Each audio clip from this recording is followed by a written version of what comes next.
everybody. My name is Tom Stewart. Welcome to Line of the Week number 230, Motif Development Using Melodic Rhythms. It's time again to take a rhythm, add notes to it, and then improvise with it over tunes. This form of improvisation is called motif development. This week's line is made up of a chord progression in the key of C major. The motif development tools I'm using in this example are melodic variation and rhythmic variation. Melodic variation refers to same rhythm, new notes. Rhythmic variation means same notes, new rhythm. Before I get to the line of the week, and so we're all on the same page, here are the chords to the progression. The chords are C major 7, F major 7, B diminished, A minor 7, D minor 7, A flat diminished, G7 sus 4, G7 resolving to C major 7. Here are the chord scales I'm using for this week's line.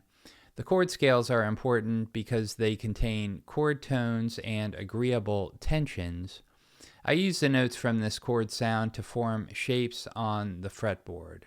I go from shape to shape, often resolving tension by half step at or near the point of chord change. You can use any vocabulary you prefer because the focus here is on melodic rhythms. You could use chord tones, guide tones, chord scales, or a combination. Also, many chords have more than one chord scale choice. The chord scales I'm using for today's chord progression are G pentatonic, C major, B diminished whole half, C pentatonic, C major, A flat diminished whole half, C major, A flat melodic minor, resolving to G pentatonic. Here's a melodic rhythm I'm using this week. You can try it in your own music regardless of style.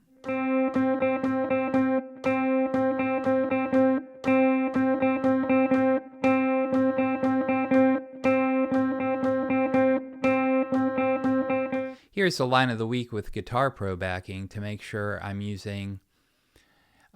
getting the notes and the rhythm accurate.